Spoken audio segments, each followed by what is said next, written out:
Hi everyone, today we're gonna make my favorite Korean soup. So this is kimchi jjigae, kimchi stew, and I love it because it's great in the wintertime, it's super cozy, and it's also great in the summertime. So it's good all year round.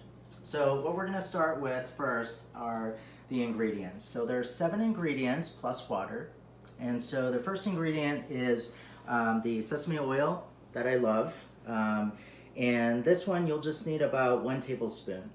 And then with the kimchi, we have 2 vegan kimchis here. And one of them is a local favorite. It's called Rosewood, and it's amazing. And then there's also mother-in-law kimchi, also vegan. They also have different lines, but this is the one that we choose, and it's very tasty. And you can find that at usually any specialty grocery store.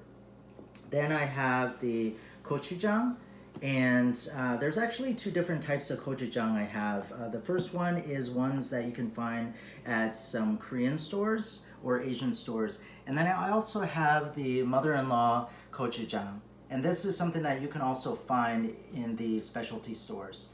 This is very nice too. And you know, since this is my recipe, I always like to add a little bit of doenjang to it. This gives it nice earthy undertones to the spiciness flavor.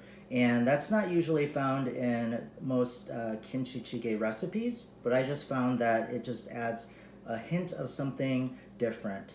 And this can also be found at Korean grocery stores.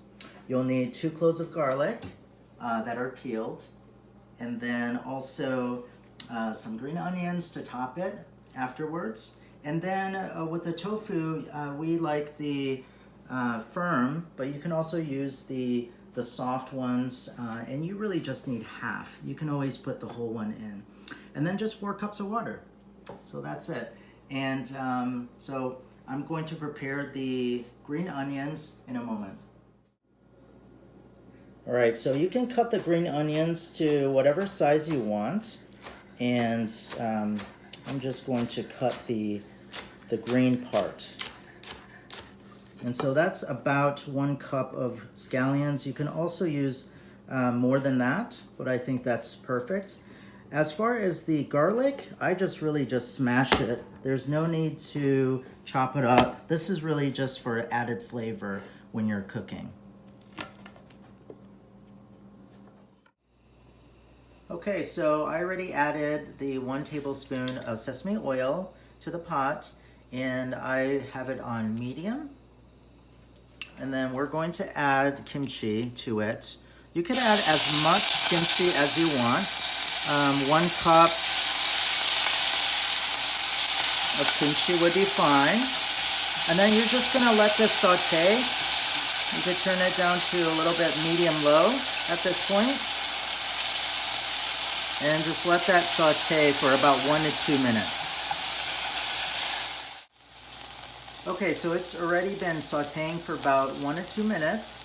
And you can always adjust the heat accordingly because you do want it to cook a little bit. And then I'm going to start adding the other ingredients. So that's the 2 garlic that I smashed.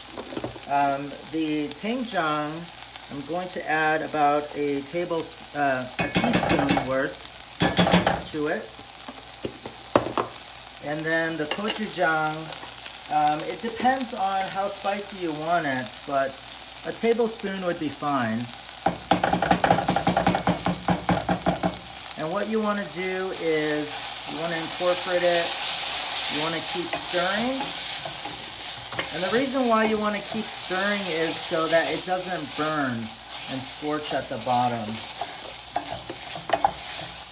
And so I would say about 20 seconds, and then you can add the 4 cups of water. Okay, so now I'm going to add the 4 cups of water, and then you can actually turn this up to high now because you want the stew to start boiling.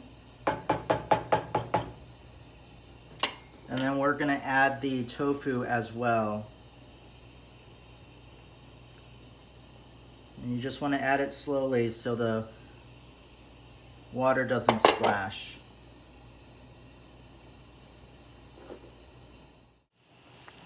Okay, so now that it's boiling, we're gonna add the green onions to it, and we'll just let that cook for another 30 seconds, and then you can enjoy it.